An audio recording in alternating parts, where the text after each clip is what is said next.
విజయదశమి పర్వ శుభాకాంక్షలు. మరి విజయదశమి నవరాత్రులు జరుగుతుంది. 10వ రోజును విజయదశమి అంటున్నాం. ఈ నవరాత్రులు శత్రు సంహారం జరగాలి. క్షత్రియుడు విజయాన్ని సాధించాలి. వర్షాకాలం అయిపోయిన తర్వాత ఈ శరదృతువు ఆశ్వయుజ మాసం ప్రవేశిస్తుంది. వర్షాకాలంలో ప్రయాణం అనుకూలంగా ఉంటుంది. రాజులు మహారాజులు కూడా యుద్ధం చేయడానికి వర్షాకాలం అనుకూలం కాదు. అందుకని వర్షాకాలం గడిచిపోయిన తర్వాత వాతావరణం ఆహ్లాదంగా ఉన్న ఈ శరదృతువు సమయం లోపల క్షత్రియులు రాజులు అందరూ కూడా దండయాత్రకు చైత్రయాత్రకు వెళ్ళేవారు. ఆ సంప్రదాయమే ఈ పండగ. 9 రోజులు 10వ రోజు చేస్తున్నాం విజయం. పోరాటం జరుగుతుంది, 9 రోజులు పోరాటం. చిట్ట చివరికి విజయం సాధించాలి. కనుక క్షత్రియుడు రాజ్య విస్తరణ చేయాలి. ఉన్నది చాలు, ఇంతే చాలు అనుకుంటే ఉన్నది కూడా పోతుంది. కనుక క్షత్రియుడు ఎప్పుడూ కూడా దేశ హద్దులను పెంపొందించుకుంటూ ఉండాలి. కానీ మన దేశానికి పట్టిన దరిద్రం ఏమిటంటే 1000 ఏళ్లలో హద్దులన్నీ పోయి దేశం ముక్కలు చెక్కలైపోయి చివరికి ఇంత మిగిలింది ముక్క. భారతదేశం అని దీన్ని అంటున్నాం. అసలైన అఖండ భారతదేశం లేదు ఇప్పుడు. మన తాతలు ముత్తాతలు పరిపాలించిన సమయం లోపల ఉన్న దేశం ఇప్పుడు లేదు. కోల్పోయాం, ఓడిపోయాం, వదిలేసుకున్నాం. ఎందుకంటే శాస్త్రము పౌరుషము అనేది తగ్గిపోయి ప్రేరేపించవలసిన పండితులు గురువులు విద్వాంసులు కూడా సోమరిపోతులయ్యారు. కాబట్టి క్రమక్రమంగా రాజ్య భాగాలను కోల్పోతూ ఈనాటికి ఇలా మిగిలిపోయాయి. ఒకప్పుడు 100 ఏళ్ల క్రిందట ఆఫ్ఘనిస్తాన్ ఈ దేశంలో ఉండేది, బర్మా ఈ దేశంలోనే, బంగ్లాదేశ్ నిన్న మొన్న విడిపోయింది, పాకిస్తాన్ మొన్న విడిపోయింది, శ్రీలంక కూడా ఈ దేశంలో భాగంగా ఉండేది, నేపాల్ కూడా మన దేశంలో భాగంగా ఉండేది. అలాగా బోలెడు దేశాలు మన దేశంలోనే అఖండ భారతంలో ఉండేవి. కానీ బుద్ధిమంతులైన బ్రాహ్మణులు లేకపోవడము, పౌరుషము ఉన్న క్షత్రియులు ఉన్నప్పటికీ కూడా బ్రాహ్మణులు గురువులు ప్రేరణ ఇవ్వకపోవడం వల్ల దేశాన్ని కోల్పోతూ చివరికి 4 ముక్కలు చెక్కలు మిగిలాయి. మనకు ఇంతే చాలే అని ఇంతటితోటే సంతోషపడుతున్నాం. మన నాయకులు అలాగే ఉన్నారు. నాయకులకు ఇది ఒక వ్యాపారము, రాజకీయము. ఈనాడున్న నాయకులకు ఒక వ్యాపారము, బిజినెస్. దేశ రక్షణ, ధర్మరక్షణ ఇటువంటి పెద్ద మాటలు వాళ్ళకు అవసరం లేదు. ఎమ్మెల్యే అయిపోగానే, ఎంపీ అయిపోగానే, మంత్రి కాగానే డబ్బులు జమ చేసుకోవాలి, అడ్డగోలుగా లంచాలు తీసుకోవాలి, జమ చేసుకోవాలి, స్విస్ బ్యాంకుల్లో దాచుకోవాలి. ఇటువంటి ఆలోచనలు ఉన్నవాళ్ళు మనకు నాయకులు. క్షాత్రం లేదు, పౌరుషము లేదు. ఒక క్షత్రియుడు ఒక దెబ్బ కొడితే మళ్ళీ 100 దెబ్బలు కొడతాడు. ఒక్క దెబ్బకు 100 దెబ్బలు. మనం ఒక దెబ్బకు ఒక్కటి కూడా కొట్టలేకపోతున్నాం. 70 ఏళ్ల నుంచి పాకిస్తాన్ మనల్ని కాల్చుకు తింటుంది, వేధిస్తోంది, హింసిస్తోంది, దాడి చేస్తుంది, అడ్డదారిలో దొడ్డిదారిలో ఉగ్రవాదులకు ట్రైనింగ్ ఇచ్చి మరీ పంపుతుంది. మన నాయకులు ఏం చేస్తున్నారు? ప్రపంచంలో 3వ అగ్రదేశం భారతదేశం. సైన్యంలో, విస్తీర్ణంలో, జనాభాలో అన్నిటిలో కూడా మొదలు అమెరికా, 2 చైనా, 3వది భారతదేశం. ఏం చేస్తుంది భారతదేశం? ఏం చేస్తున్నారు ఈ నాయకులు? 5 లక్షల సైన్యం ఉంది. 3వ అగ్రదేశమైన భారతదేశాన్ని చిన్న దేశం పాకిస్తాన్ ఎంత చిన్న దేశం అసలు. వాళ్ళు సతాయిస్తున్నారు, దాడి చేస్తున్నారు, బాంబులు వేస్తున్నారు. మన వాళ్ళు ఏమి చేయలేకపోతున్నారు. ఎందుకంటే అంత రాజకీయం, కుళ్ళు, కుతంత్రాలు, మోసాలు మనలోనే ఉన్నారు అందరూ. ఇంటి దొంగలు ఈశ్వరుడు కూడా పట్టలేడంట. అలాగా మనము ఇంత సైన్యం ఉన్నా, ఇంత పెద్ద దేశమైనా, ఎంతో ఘనమైన చరిత్ర ఉన్నా కూడా పాకిస్తాను సంగతి అటో ఇటో తేల్చలేకపోతున్నాం. ఎందుకంటే అంతర్గతమైన బలహీనతలు. అంగట్లో అన్నీ ఉన్నాయి, అల్లుండోట్లో శని అన్నట్టుగా ఉంది. మనకు ఈ పనికి మారిన నాయకులు మనకు దాపురించి దేశాన్ని సర్వనాశనం చేస్తున్నారు. వీళ్ళకి ఏ అర్హత లేదు, ఏ యోగ్యత లేదు, ఏ సద్గుణం కూడా లేదు వాళ్ళకి. మద్యపానము, మాంసాహారము, వ్యభిచారము, లంచాలు తీసుకోవడము ఇవన్నీ నిత్య కృత్యం. కొంతమంది బయటపడుతున్నారు, కొందరు బయటపడడం లేదు. అంతే తప్ప బుద్ధిమంతులు, నీతిమంతులు, సంస్కారవంతులు ఎవ్వరూ కూడా రాజకీయాల్లో లేదమ్మా. ఏది చెప్తారో అది చెయ్యరు, ఏది చేస్తారో అది చెప్పరు. అటువంటి వాళ్ళే మనకు నాయకులుగా దాపురించారు. వినాశకాలే విపరీత బుద్ధి అని. నిజమైనటువంటి దేశభక్తులు, సంస్కారవంతులు, గుణవంతులు, దానవంతులు, మరి పరిపూర్ణంగా దేశం కోసం అంకితమైన వాళ్ళంతా కూడా చచ్చిపోయారు పాపం. ఈ దేశం కోసం ఉరికంబాలు ఎక్కారు, బలిదానం అయిపోయారు. అసలైనటువంటి వీరుల పరంపర కోల్పోయారు. ఇప్పుడు చెత్త సరుకు మిగిలింది లాస్ట్. ఆ చెత్త సరుకు ఏం చేస్తుందంటే దేశాన్ని అమ్ముకుంటూ ఉంది. కొద్దిగా దేశాన్ని అమ్ముకుంటూ ఉన్నారు. అందుకని మన దేశము విస్తరించడం లేదు, సంకుచితమైపోతుంది. చైనా వాడు నిలదీస్తున్నాడు, సవాల్ చేస్తున్నాడు. అరుణాచల్ ప్రదేశ్ మాదే, మేము ఆక్రమించుకుంటాం అని పటము కూడా వాళ్ళ దేశ పటంలో ముద్రించుకున్నాడు. కాశ్మీర్ మాదే అని ఎన్నోసార్లు పాకిస్తాన్ వాళ్ళ దేశ పటంగా ముద్రించుకుంది. మరి చావు దెబ్బ కొట్టి మళ్ళీ 100 ఏళ్ల దాకా ఇటు చూడకుండా ఎందుకు చేయలేకపోతున్నాం? ఉత్తుత్తి యుద్ధాలు చేస్తున్నారు, మొన్న కూడా చేశారు యుద్ధం. అటు విజయమో తెలియదు, అది అపజయమో తెలియదు. మళ్ళీ వాడు పాకిస్తాన్ వాడు మళ్ళీ వస్తూనే ఉన్నాడు, ఉగ్రవాదులను పంపిస్తూనే ఉన్నాడు.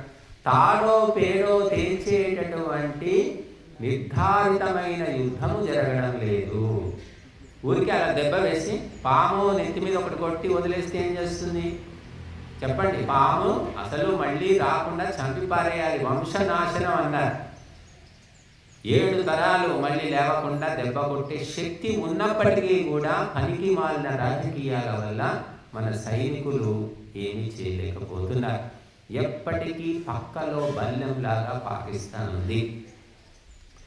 ఇప్పుడు అప్పటిదాకా మనం మంత్రాలు చదివాం, విజయదశమి విశేష మంత్రాలు. ఏం చెప్తున్నాయి మంత్రాలు? దుర్మార్గులను ప్రేమించుము, శత్రువులకు విందు భోజనం ఇవ్వము, నీచులను రక్షించుము అని చెప్పట్లేదు. దుర్మార్గులను హింసించాలి, వాళ్ళను చావు దెబ్బ కొట్టాలి, శత్రువులను నిశ్శేషం చేయాలి. మళ్ళీ 7 తరాల వంశమే లేకుండా చేయమన్నారు. మన వంశాలు పెంచి పోషిస్తున్నాం. ఎంత బుద్ధిమంతులమో మనమంటే మన నాయకులు. పాకిస్తాన్ యుద్ధంలో 90,000 మంది సైనికులు దొరికారు, పాకిస్తాన్ సైనికులు మన దేశానికి ఇందిరమ్మ కాలంలో. ఇక ఇందిరమ్మ గారు వాళ్ళు మేపింది 2 నెలలు మేపి పోండి బతకండి అని వదిలేసింది. వాళ్ళ సంతానమే ఉగ్రవాదులు అంతా. ఇప్పుడు మళ్ళీ ఎందుకు వదిలేసాము? వదలడానికి ప్రాతిపదిక ఏమిటి? వదిలే ముందు ఏమైనా ఒప్పందం చేసుకున్నామా? ఏమీ లేదు, ఊరికే. కనుక ఈ దేశాన్ని నాశనం చేసే ద్రోహులు నాయకులై కూర్చున్నారు. ఇది దేశానికి పట్టినటువంటి దరిద్రం. అది ఎలా పోతుందో ఏమిటో మనకు తెలియడం లేదు. నా ప్రజలు కూడా అలాగే ఉన్నారు, ప్రజలేం తక్కువ లేదండి. ఎంత నీచుడు, ఎంత భ్రష్టుడు ఉంటే వాడి కొట్లేస్తారు. బుద్ధిమంతులు, నీతిమంతులు ఉంటే ఎవ్వరు వాడి తొంగి కూడా చూడరు. ఇక్కడే చూస్తున్నారు కదా. దొంగ మాటలు, మాయ మాటలు, మోసగించే మాటలు చెప్పేవాళ్ళు నాయకులు. సంబంధం లేని మాటలు మాట్లాడుతూ ఉంటారు, జనాలకు నచ్చుతాయి, వాళ్ళకు ఓట్లు వేస్తారు, తర్వాత వాడు మొహం కూడా చూపించాడు. కాబట్టి ప్రజలు సరిగ్గా లేరు, నాయకులు సరిగ్గా లేరు. ఇది ప్రజాస్వామ్యం. ప్రజలను బట్టే పరిపాలన, ప్రభుత్వము, నాయకులు. ప్రజలంతా ఓట్లు వేస్తున్నారు. ఎవరికి వేస్తున్నారంటే ఎక్కడ ఆడంబరము, ఆర్భాటము, మాయమాటలు ఎవరు బాగా చెప్పగలుగుతారో వాళ్ళే గెలుస్తారండి.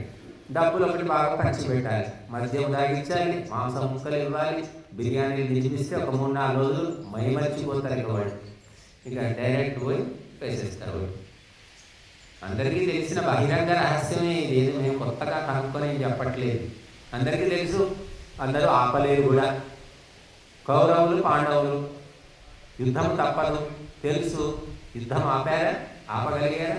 ప్రయత్నం చేసినా ఆగదని తెలిసినా కూడా ప్రయత్నం చేశారు అంతే. కాబట్టి మన చుట్టూ కూడా కుంపట్లు ఉన్నాయి. బంగ్లాదేశ్ ఒక కుంపటి, పాకిస్తాన్ ఒక కుంపటి, మళ్ళీ కాశ్మీర్ కుంపటి ఎప్పటికీ ఉండనే ఉండదు. చైనా వాడు ఒకడు ఉన్నాడు, ఆఫ్ఘనిస్తాన్ వాళ్ళు ఉన్నారు, అందరూ శ్రీలంక వాడు కానీ బర్మా వాడు కానీ ఎవరితో కూడా మనకు సత్సంబంధాలు లేవు అంటే మనం వాళ్ళని ఏమీ చేసింది ఏమీ లేదు, చెడగొట్టింది ఏమీ లేదు. కానీ వాళ్ళ స్వభావం సరైన నాయకుడు లేకపోవడం వల్ల భారతదేశానికి ఎవడు భయపడి చావట్లేదు. కాబట్టి అందుకే రాజనీతి, క్షాత్రనీతి అనేది తెలుసుకోవాలి. అది చెప్పేవాళ్ళు లేరు, చదివేవాళ్ళు లేరు, తెలుసుకున్న వాళ్ళు కూడా లేరు. ఒక ఆఫీసులో సేవకుడిగా, ప్యూన్గా, సబ్ స్టాఫ్ అంటారు, పని చేయాలంటే దానికి కూడా ఇంటర్వ్యూలు ఉంటాయి, ఎగ్జామ్లు ఉంటాయి, క్వాలిఫికేషన్ కావాలి. ఎవరిని పడితే వాళ్ళు డైరెక్ట్ తీసుకోరు. ఆఫీస్లో ఊడవడానికి కూడా దానికి ఒక అర్హత ఉంటుంది జాబ్ ఇవ్వాలంటే. మరి రాజకీయ నాయకులకు ఏ అర్హత ఉంది? ఏ ఎగ్జామ్ పాస్ అవుతున్నారు? ఏ ఇంటర్వ్యూ పాస్ అవుతున్నారు? వాళ్ళ క్యారెక్టర్ ఏంటి? వాళ్ళ వ్యక్తిత్వం ఏంటి? పర్సనాలిటీ ఏమిటి? ఎక్కడ చర్చ జరగదు, ఎవ్వరు అడగరు. కులం కావాలి. మా కులముడు రాజకీయ నాయకుడు అవుతున్నాడు, అంతే, ఓట్లేడు. మా ప్రాంతం వాడు నాయకుడు అవుతున్నాడు, ఓట్లేడు. ఏది కాకపోయినా డబ్బులు ఇస్తే చాలు, 5,000 ఇస్తే చాలు. వాడు ఏ కులం మాకు అవసరం లేదు, 5,000 అంటే ఏది, 5,000 అనుకుంటాడు, ఓటేసేస్తారు. కాబట్టి ఇట్లాంటి స్వార్థపరులు, లోభులు, భ్రష్టులు ప్రజలుగా ఉన్నారు ఈ దేశంలో. మెజారిటీ వాళ్ళే. మెజారిటీ ఎవరు ఓటేస్తే అదే ప్రభుత్వం వస్తుంది. మాలాంటి మేధావులు ఎంతమంది ఉన్నారమ్మా? మేము వేసే ఓటు ఎంత విలువ? ఒక చదువు రాని, ఒక శుంఠ, ఒక మూర్ఖుడు, 10 మంది మూర్ఖులు ఓటేస్తే అంతే విలువ. ఒక విద్వాంసుడు ఓటేస్తే అదే విలువ. ఇంకా ఎవరు ఎన్నికవుతారు చెప్పండి? ప్రభుత్వాన్ని ఎవరు పరిపాలించేది? మూర్ఖులే కదా. కాబట్టి విద్వాంసులు, బుద్ధిమంతులు, వాళ్ళ ఓటు విలువ, బుద్ధి లేని వాళ్ళ ఓటు విలువ ఒకటే ఈ దేశంలో. ఇంకా ఎప్పటికీ కూడా గుంపులో గోవింద గొర్రెల మంద. ఈ మందను పరిపాలించడానికి ఒక తోడేలు వచ్చి కూర్చుంటుంది, నక్క వచ్చి కూర్చుంటుంది, కానీ బుద్ధిమంతులకు మాత్రం అవకాశం లేదు. అందుకని క్షత్రియుడు లేకపోతే ధర్మస్థాపన జరగదు. బ్రాహ్మణులు, విద్వాంసులు, పండితులు ఏం చేస్తారు? శాస్త్రాలు చదువుతారు, తపస్సు చేస్తారు, ఉపదేశిస్తారు, తెలియజేస్తారు, అంతవరకే. డాక్టర్ పని ఏంటి? పరీక్షలు చేయడం, రోగ నిర్ధారణ చేయడం, మందులు రాస్తాడు, మందులు తయారు చేసి ఇస్తాడు, రాస్తాడు. పేషెంట్ ఏం చేయాలి? అవి సమయానికి వేసుకోవాలి, చెప్పినటువంటి నియమాలు పాటించాలి. పేషెంట్ డాక్టర్ అయితే మందులు వేసుకోడు కదా. అట్లా బ్రాహ్మణులు, విద్వాంసులు చెప్తారు, ఇది ధర్మము, ఇది అధర్మము, ఇది న్యాయము, ఇది అన్యాయము, ఇది సత్యము, ఇది అసత్యం, అంతవరకు.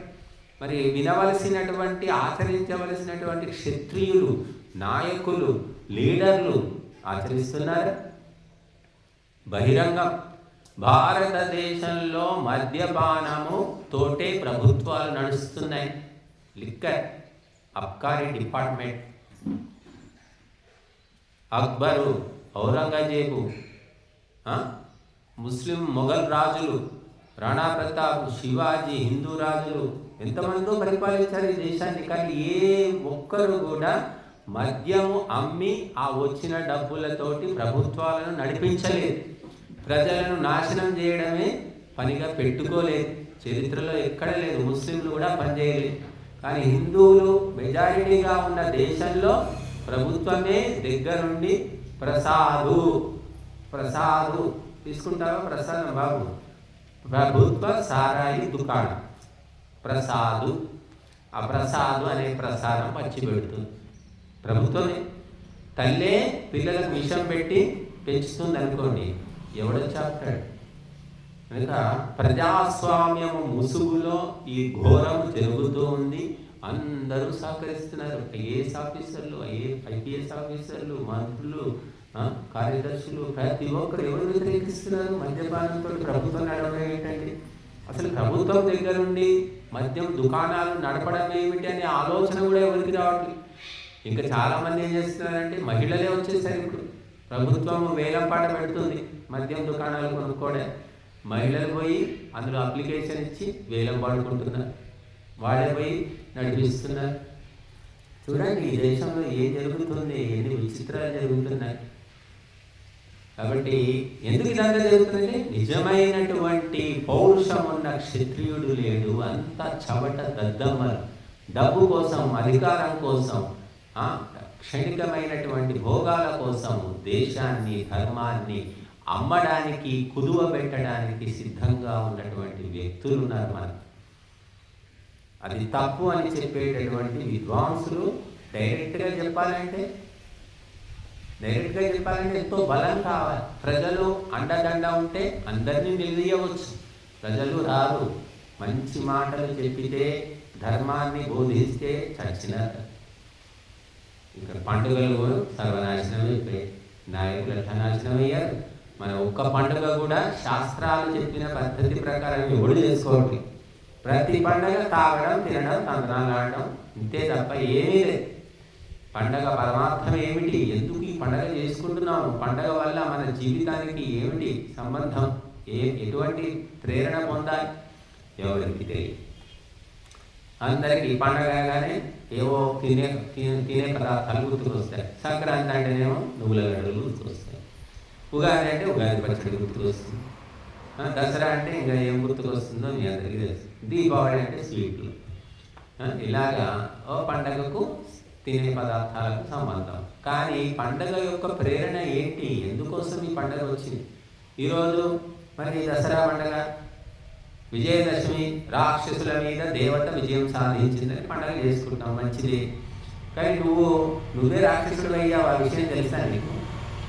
రాక్షసుల్ని దేవత చంపిందని సంతోషిస్తున్నావు, కానీ నువ్వు రాక్షసుడిగా అయిపోయావు. నిన్ను దేవత చంపాలి, మరి ఎప్పుడు చంపుతుందో తెలియదు.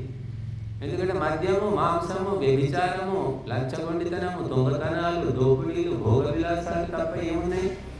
ధర్మాచరణ ఉందా? ధర్మరక్షణ ఉందా? ఏమీ లేదు. కాబట్టి దేవత అప్పుడెప్పుడో రాక్షసులను చంపింది అంటున్నాయి. ఇప్పుడు లేదా రాక్షసులు? అంతకు మించిన రాక్షసులు ఉన్నారు. ఇప్పుడు ఒక దేవత సరిపోదు. ఇంకా చెప్తారు, ఈరోజు రామలీలా ఉత్సవాలు జరుగుతాయి. రావణ దహన కార్యక్రమం రాత్రిపూట జరుగుతుంది. రావణుడు, కుంభకర్ణుడు, ఇంకెవరు, ఇంద్రజిత్, ముగ్గురిని కూడా పెద్ద పెద్ద బొమ్మలు చేస్తారు. వెదురుతోటి, కాగితాలతోటి, టపాకాయలు, బాణసంచ కూరేసి పెద్ద ఎత్తున చేస్తారు. చాలా ఎత్తు ఆ బొమ్మలు తయారు చేసి దాన్ని కాల్చేస్తారు. రావణ దహనం, కుంభకర్ణ దహనం, ఇంద్రజిత్తు దహనం. ఎందుకంటే ఈరోజే రాముడు వాళ్ళని చంపేశాడని విశ్వాసం. పెద్ద పెద్ద మైదానాల్లో జరుగుతూ ఉంటుంది. లక్షల మంది జనాలు పోగవుతారు. దానికి కూడా బోలెడు ఖర్చు పెడతారు మనం. కానీ అదే రావణాసురుడు, అదే ఇంద్రజిత్తు, అదే కుంభకర్ణులు, వాడు ముగ్గురే అప్పుడు రాముడి కాలంలో. ఇప్పుడు 3 లక్షలు కాదు, 3 కోట్లు కాదు, ఇంకా కోట్లున్నారు. వాడు సందుకో రావణాసురుడు ఉన్నాడు, సందుకో విభీషణ కుంభకర్ణుడు ఉన్నాడు.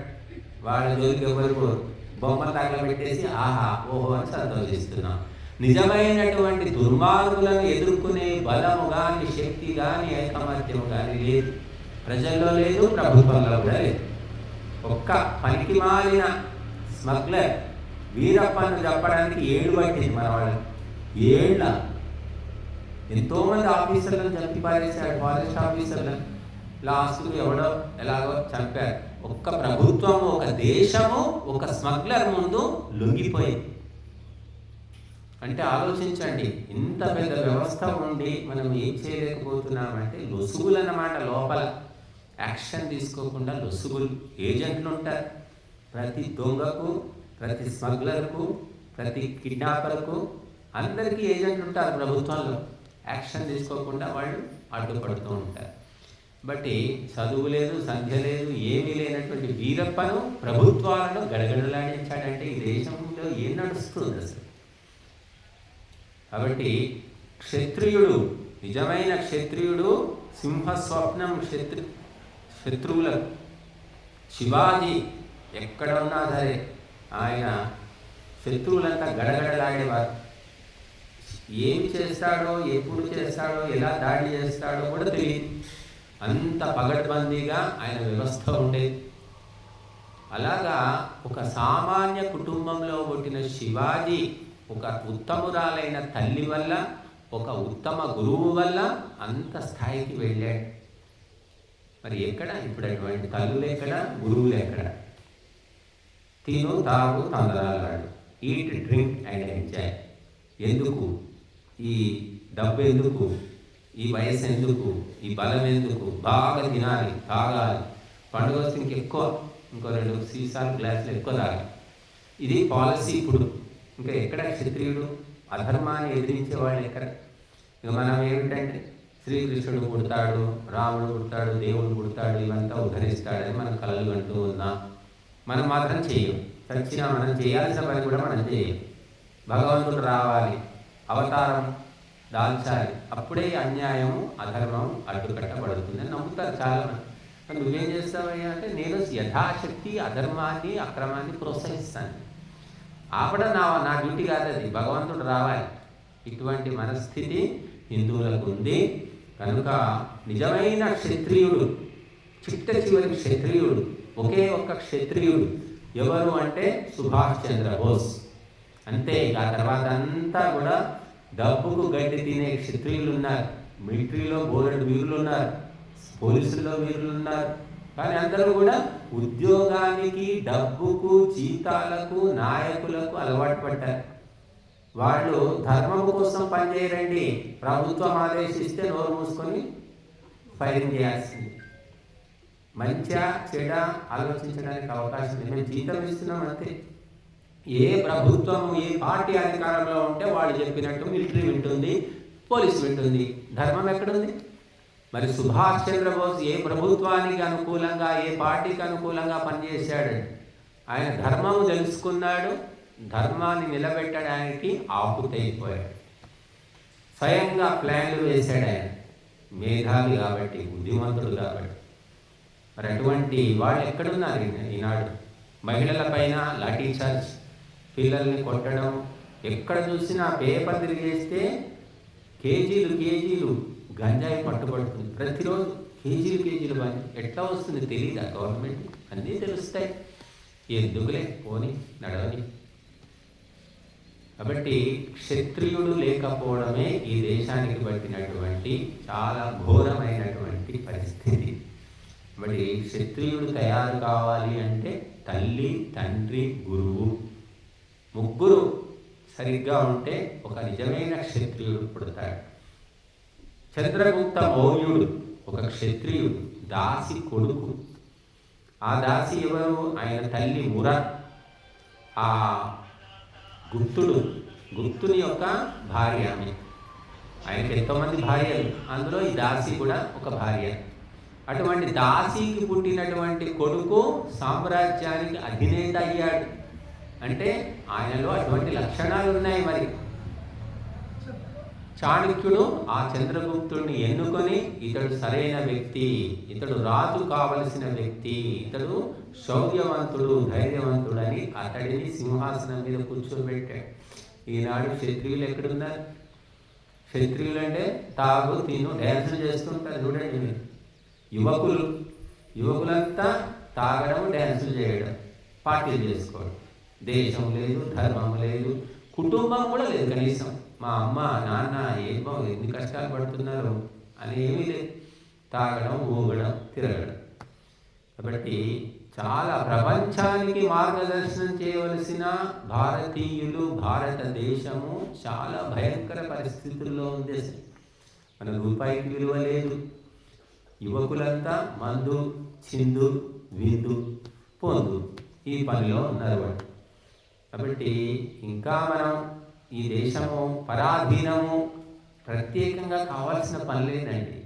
పరాధీనం అంటే మనం విదేశీ వస్తువులు వాడుతున్నాము, విదేశీ పదార్థాలు వాడుతున్నాము, మన యువతరం అంతా విదేశాలకు వెళ్ళిపోతున్నారు. ఇంకా పరాధీనం కాక స్వాధీనంలో ఉన్నామా, స్వాతంత్రంలో ఉన్నామా? ఏ ఊళ్ళో కూడా యువకులు కనిపించరు మీకు. అంతా విదేశాల్లో లేకపోతే చదువుకోవడానికో, ఉద్యోగాలకో, వ్యాపారాలకో ఎటో వెళ్ళిపోతున్నారు. ఈ దేశాన్ని ఎవరికి అప్పచెప్తాం మనం? కాబట్టి చాలా భయంకర పరిస్థితులు ఈనాడు ఉన్నాయి. నిజమైన క్షత్రియుడు మరి ఉద్భవిస్తేనే ఆ ధర్మ స్థాపన జరుగుతుంది, దుష్ట శిక్షణ జరుగుతుంది. శ్రీకృష్ణుడు యాదవ క్షత్రియుడు, యదుకులంలో పుట్టాడు. రాక్షసులను చంపి పారేస్తాడు. బోలెడు మంది రాక్షసులు చిన్నప్పటి నుంచే అదే పని అయ్యాడు.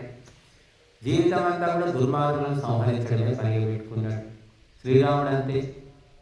మరి మనం వాళ్ళని పూజిస్తున్నాం, కానీ మనం ఏం చేస్తున్నాం? మన సందులో మన ఊళ్ళో ఉన్నటువంటి సమస్యలను కూడా పరిష్కరించలేము, మన ఊళ్ళో ఉన్నటువంటి దుర్మార్గులను కూడా ఎదుర్కోలేము. పనికి వాళ్ళ ప్రోగ్రామ్స్ మాత్రం అంతా జమవుతారు. ఊరు బాగు చేసే కార్యక్రమము అంటే మాత్రం ఎవడు రాడు. కనుక ఎక్కడ చూసినా కూడా దుష్ట శక్తులు ఊరేగుతున్నాయి, మీసం మెలేస్తున్నాయి. క్రైస్తవులు ముస్లింలు ప్రచారం చేసుకుంటున్నారు, సంతు ఊరు తిరుగుతున్నారు. మన యువకులు ఏం ప్రచారం చేస్తున్నారు? డీజే పెట్టుకొని ఎగురుతున్నారు. ఇది వాళ్ళ ప్రచారం. వీళ్ళు కేవలం డ్యాన్సులకు తప్ప ఎందుకు పనికిరాని శత్రువులు ఎవరో తెలుసుకున్నారు. హిందూ యువకులు అంటే ధర్మం కోసం రండయ్యా అంటే ఎవడు రాడు. పార్టీ ఉందంటే ఊరవతల పొలాల్లో ఎక్కడో అంత మూలకు కూడా వచ్చి కూర్చుంటారు, అర్ధరాత్రి కూడా వచ్చి కూర్చుంటారు. సంస్కారం లేదు, ప్రేరణ లేదు, ఉపదేశం లేదు, పెంపకం సరిగ్గా లేదు, చదువులు సరిగ్గా లేవు, నాయకులు సరిగ్గా లేవు, అన్నీ లెక్క సరిపోయింది. కాబట్టి మనం ప్రపంచాన్ని శాసించేటటువంటి ఎంతో జ్ఞానం ఉంది, పరంపర ఉంది, చరిత్ర ఉంది. కానీ అవి వెలికి తెచ్చి చెప్పేవాళ్ళు ఎవరో కోటికొకరు ఉన్నారేమో అనుకుంటారు. బట్టి నేటి యువతరం అంతా కూడా అలాగా టైంపాస్ చేసుకుంటూ బతికేస్తూ ఉన్నారు.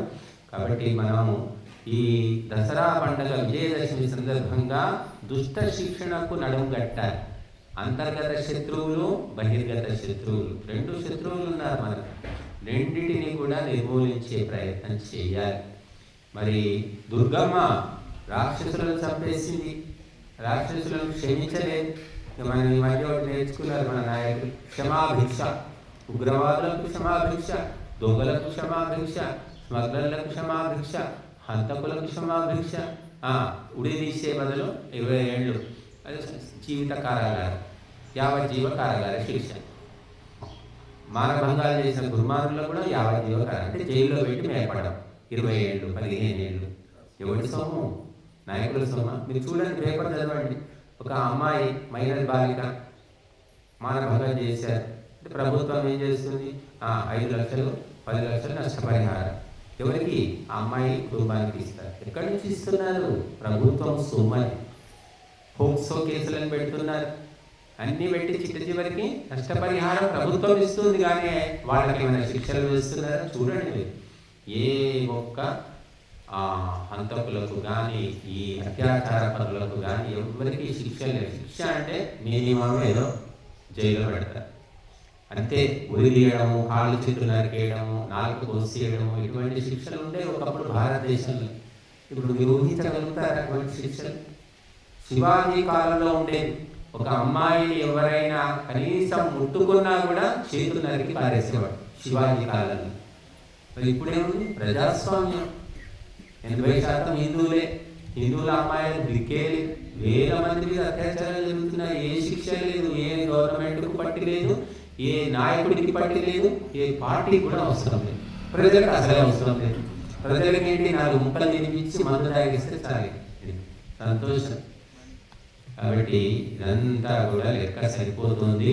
మరి ఎప్పుడు ధర్మ రక్షణ జరుగుతుందో, ధర్మ స్థాపన జరుగుతుందో, ప్రజల బుద్ధులు ఎప్పుడు మారుతాయో, నిజమైన క్షత్రియుడు ఎప్పుడు పుడతాడో ఎవరికి తెలియదు.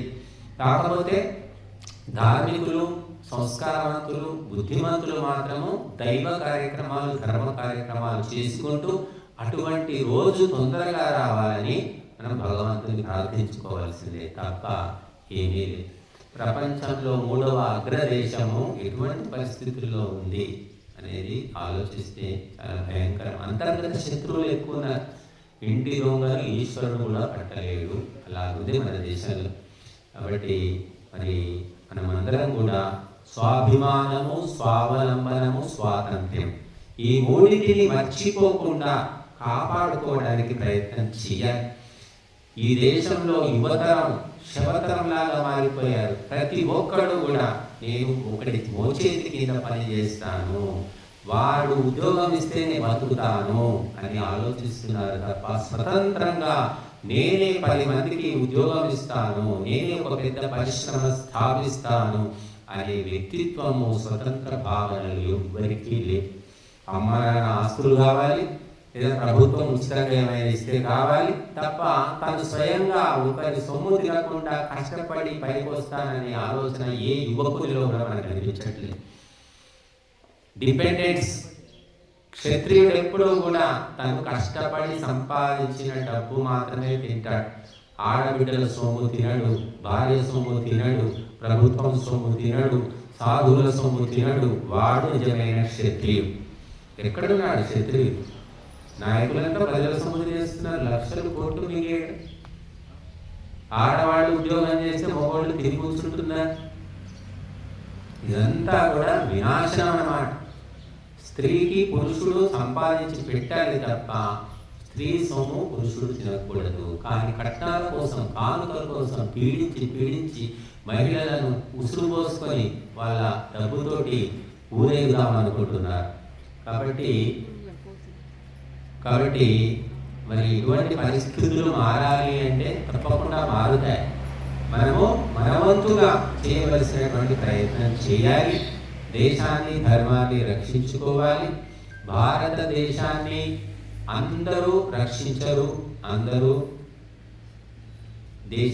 దేశంలో ధర్మ స్థాపన కొంతమంది ఉంటారు. ఎప్పుడైనా సరే గుర్తుపెట్టుకో, ఒక స్కూల్ లోపల 500 మంది స్టూడెంట్స్ ఉంటే 500 మంది వల్ల స్కూల్కు పేరు రానండి. 5గురితోటే వస్తుంది. ఎవడో ఫస్ట్ క్లాస్, ఎవడో ఫస్ట్ ర్యాంక్, ఎవడో ఉంటాడు. వారితోటే ఆ స్కూల్కు పేరు వస్తుంది. వాళ్ళ ఫోటోలు ఆ స్కూల్లో ముద్రిస్తారు. 10th క్లాస్లో ఫస్ట్ క్లాస్ వచ్చాడు, 7th ఫస్ట్ ర్యాంక్ వచ్చాడు, ఇలా ముద్రించుకొని చెప్పుకుంటారు. పేరైన వాళ్ళ గురించి ఎవరు చెప్పుకోడు. కాబట్టి భ్రష్టమైనటువంటి, నీచమైనటువంటి జనము లక్షలు కోట్లు ఉన్నారు. వాళ్ళతో ఏమయ్యేది లేదు. బుద్ధిమంతులు 10 మంది చాలు. ఆ బుద్ధిమంతుల కోసమే మనం చూస్తున్నాము. అటువంటి వారి వల్లనే ఈ దేశానికి స్వాతంత్ర్యం వచ్చింది తప్ప నాటకాల రాయులతోటి రాలేదు. కాబట్టి క్షాత్రాన్ని పెంపొందించే విధంగా తల్లిదండ్రి పెంపకం ఉండాలి. గురువుల యొక్క బోధన కూడా ఉండాలి. పురుషుడు స్వతంత్రంగా పెరగాలి, ఒకరి సొమ్ముగా ఆశపడకూడదు. అమెరికాలో చూస్తాం మనం అది. అమెరికన్స్ ఎవ్వరు కూడా తల్లిదండ్రి ఆస్తికి ఆశపడరు. వాడు స్వయంగా కష్టపడి నేను సంపాదించుకుంటా అనే భావన ఉంటుంది వాడికి. అలా పెంచుతారు పెంపకం. మనకు 40 ఏళ్ళు వాడికి మనవాడు పుట్టినా సరే మళ్ళీ తాత ఆస్తులు కావాలి, తండ్రి ఆస్తులు కావాలి, ఇదే ఆలోచన. కాబట్టి ఒకరి సొమ్ము ఒక మెతుకు కూడా క్షత్రియుడు తినడు. తను 10 మందికి పెడతాడు తప్ప అటువంటి స్వాభిమానము, పౌరుషం ఉంటుంది. నాడు పురుషులకు పౌరుషమే లేదు. ఎంగిలి కూడు కూడా తినడానికి సిద్ధంగా ఉన్నారు. భార్య సంపాదించి పెడితేనో, భార్య కట్న కానుకలు తీసుకొస్తేనో వాటి మీద ఆశ పెట్టుకొని ఎంతో మంది బతుకుతున్నారు నీచమైన బతుకులు. అలా 100,000, 1,000, లక్షల మంది తల్లిదండ్రి ఆస్తులు కూడా ఎందుకు, ఏమవసరం అసలు? స్వతంత్రంగా బతకాలి. అవసరం లేదని చెప్పగలిగేంత గొప్ప బుద్ధి, ధైర్యము, శక్తి, సామర్థ్యం మనిషిలో ఉంటే అప్పుడు అతడు క్షత్రియుడు. అటువంటి క్షత్రియుడు ఎవరికి లొంగడు, అందరినీ లొంగదీస్తాడు. కనుక అటువంటి క్షత్రియుడు శివాజీ, సుభాష్ చంద్రబోసు, ఇక తర్వాత మొత్తం కూడా ఉద్యోగస్తులు. వీళ్ళు క్షత్రియులు కాదండి. మిలిటరీ కానీ, పోలీస్ కానీ వీళ్ళంతా ఉద్యోగస్తులు. డబ్బు, నెల జీతాల కోసం వాళ్ళు ఏ పనైనా చేస్తారు. హిందువులను చంపిపారేమని చంపేస్తారు. వాళ్ళకి అవసరం. ఇంగ్లీష్ గవర్నమెంట్లో అసలైన ఇంగ్లీష్ వాళ్ళు 10% కూడా లేదు. 90% మన భారతీయులే. భారతీయులకు ట్రైనింగ్ ఇచ్చి భారతీయులే చంపించారు ఇంగ్లీష్ వాళ్ళు. ఇంకా మన వాళ్ళు ఎంత బుద్ధిమంతులు చూడండి. డబ్బు కోసం, జీతాల కోసం సాటి తమ్ముళ్లను, అన్నయ్యలను, బాబాయిలను అందరినీ చంపేశారు. లక్షల మందిని చంపారు భారతీయులని. ప్రపంచ యుద్ధంలో ఇంగ్లాండ్ తరఫున పోయి పోరాటం చేసిన వాళ్ళు మన వాళ్ళే. కానీ ఇక్కడ ఈ నేలలో ధర్మం కోసం పోరాటం చేయమంటే ఎవరికి చేతగా.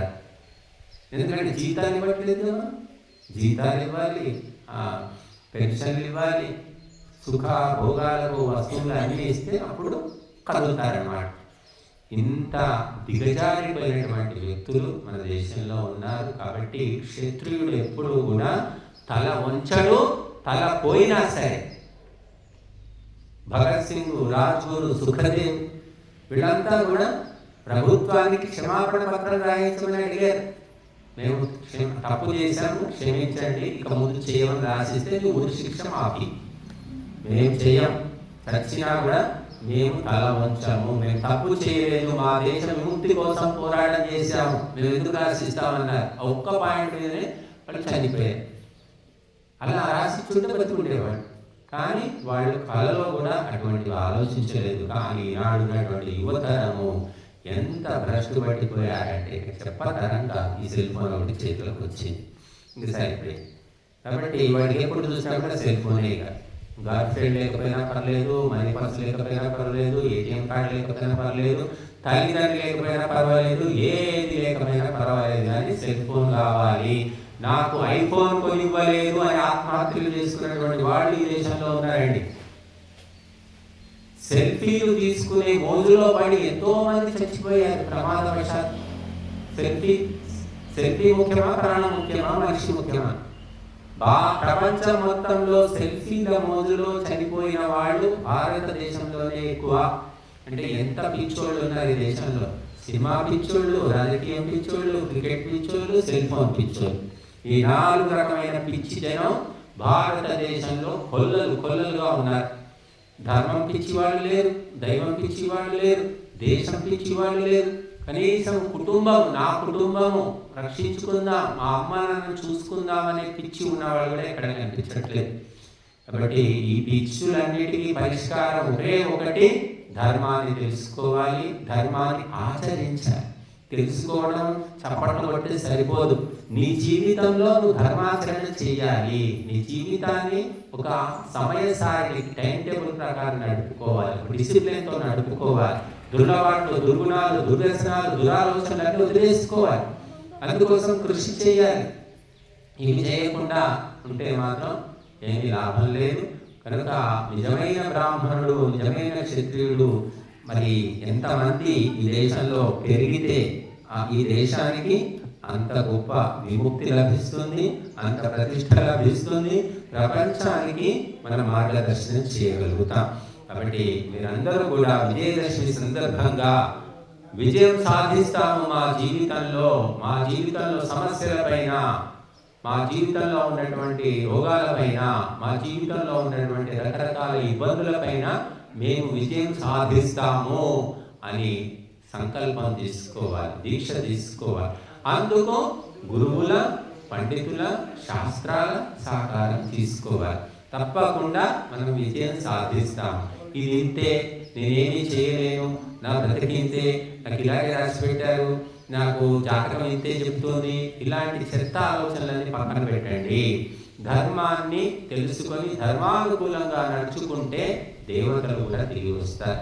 కాబట్టి విజయదశమి రోజు భారతీయులు విజయమే మా జీవితంగా మలుచుకుంటాము అని ప్రతిజ్ఞ చేసుకోవాలి. ఎవరికి వారు.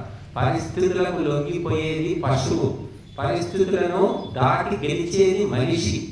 కాబట్టి రాముడికి పరిస్థితులు ఉన్నాయి, పాండవులకు పరిస్థితులు వ్యతిరేకంగానే ఉన్నాయి, కానీ అన్నిటినీ దాటుకొని చివరికి ధర్మాన్ని స్థాపించారు. వాడు చాలా పరిస్థితులు బాగలేదు. పరిస్థితి ఎందుకు బాగలేదు? కుక్కవా, పిల్లివా, పందిరా, మేకవా, గొర్రెవా? పరిస్థితులను అవి దాటలేవు. జంతువులు, పశువులు పరిస్థితులకు లొంగిపోతాయి. మనం వర్షం పడుతుంటే గొడుగు పట్టుకొని పోతాం, పరిస్థితిని అధిగమిస్తాం. సమస్యలు ఉన్నాయని మనం కృంగిపోకూడదు. గురువులకు దగ్గరికి వెళ్ళి తెలుసుకొని వారి ఉపదేశాన్ని పొంది తదనుకూలంగా ఆ సమస్యలను దూరం చేసుకోగలుగుతాం. కనుక చాలామంది వాళ్ళకు వాళ్ళే ఆలోచించుకుంటూ కృంగి కృషించిపోతూ ఉంటారు, ఎవరికి చెప్పరు. డాక్టర్లకు రోమస్తే ఒక డాక్టర్లకు చెప్తారు. అది కాకుండా ఎన్నో సమస్యలు ఉంటాయి, కుటుంబ సమస్యలు, మానసిక సమస్యలు, ఎన్నో రకాల సమస్యలు. వాటి గురించి ఎవరికి చెప్పకుండా దాచిపెట్టుకుంటారు. దాచిపెట్టుకుంటే వడ్డీతో సహా డబ్బులు ఏమైనా వస్తాయి. కాబట్టి ఎవరో బుద్ధిమంతులో సంస్కారవంతులో అటువంటి గురువులకు మనం చెప్పి వాటి గురించి ఉపదేశం పొంది వాటిని పరిష్కరించుకోవడానికి ప్రయత్నం చేయాలి. అంతే తప్ప పరిస్థితులు ఉల్లంఘిపోయి ఆత్మహత్యలు పేపర్ తిరిగేయండి, పరీక్షలో ఫెయిల్ అయిపోతే ఆత్మహత్య, ఎవరో ఏదో ఒక మాట అన్నారని చెప్పి ఆత్మహత్య, అప్పులు చేసి తీర్చలేకపోతున్నామని ఆత్మహత్య, అన్ని చిన్న చిన్న విషయాలే, పెద్ద విషయాలు ఏముండవు. ఆత్మహత్యలు చేసుకునే ధైర్యం ఉంటుంది తప్ప జీవితంలో పోరాటం చేసే ధైర్యం ఉండదు. చాలా మంది ఆత్మహత్య చేసుకోవడం చాలా తేలిక, బ్రతకడం కష్టమా? కాబట్టి ఆత్మహత్యలు, హత్యలు, ఇటువంటి చెత్త ఆలోచనలన్నీ కూడా పాతరేసేసి మనము శక్తిమంతులమై, ఎవరైతే ధర్మాన్ని ఆచరిస్తాడో వాడు ఎప్పుడూ శక్తిమంతుడుగా ఉంటాడని, ఎవరికి లొంగడు. మనం ధర్మాన్ని వదిలిపెట్టాం కాబట్టి ఉద్యోగాల కోసం, వ్యాపారాల కోసం మరి ఎక్కడెక్కడో విదేశాలకు వెళుతున్నాము, పార్టీలకు వంతపాడుతున్నాము, నాయకులకు తాళం వేస్తున్నాం. ఎందుకంటే ధర్మం వదిలిపెట్టాం కాబట్టి ఇవన్నీ జరుగుతున్నాయి. బట్టి ధర్మాన్ని తెలుసుకోండి, ఆచరించడానికి శాయశక్తుల ప్రయత్నం చేయండి. ఇదే విజయదశమి దీక్ష. కాబట్టి ప్రతి ఒక్కరు కూడా పండుగలు వస్తున్నాయి పోతున్నాయి అని కాకుండా పండుగ సందర్భంగా మనం ఒక సంకల్పాన్ని తీసుకొని మన జీవితంలో మార్పు తెచ్చుకోవాలి. తిన్నాం, పండగ భోజనం చాలా బాగుంది, తిన్నాం, అయిపోయింది, తెల్లారితే పండగ పోయింది, మన పండుగ కూడా మనం ఎక్కడ. ఇది కాదు. ఇంకా పండగ స్ఫూర్తిని, రాక్షస సంహారం చేసింది దేవి మాత. నువ్వేం చెప్తున్నావు? నువ్వు రాక్షసు అయ్యావు, నువ్వు గుర్తించిన విషయం. నీలోని రాక్షసులను సంహరించు. కామం, క్రోధం, లోభం, మోహం, మదం, మాత్సర్యం, హింస, ద్వేషం. ఎంతమంది రాక్షసులు లోపల? ఒక్క రాక్షసుని చంపిన జీవితం చాలా సుఖవంతంగా ఉంటుంది. ఒక్క రాక్షసుడు ఈ కామమో, క్రోధమో, లోభమో ఏదో ఒకటి ఏది చంపకుంటే ఆ అందరూ కలిసి మనల్ని చంపేస్తారు. కాబట్టి నేను ఎవరో చంపరు, నీలోని రాక్షసులే నిన్ను చంపేస్తారు. ఆ రాక్షస సంహారం చేయడానికి నీకు శాయశక్తిగా ప్రయత్నం చేయి. అదే మనకు విజయదశమి సందేశం. ఓం శాంతి.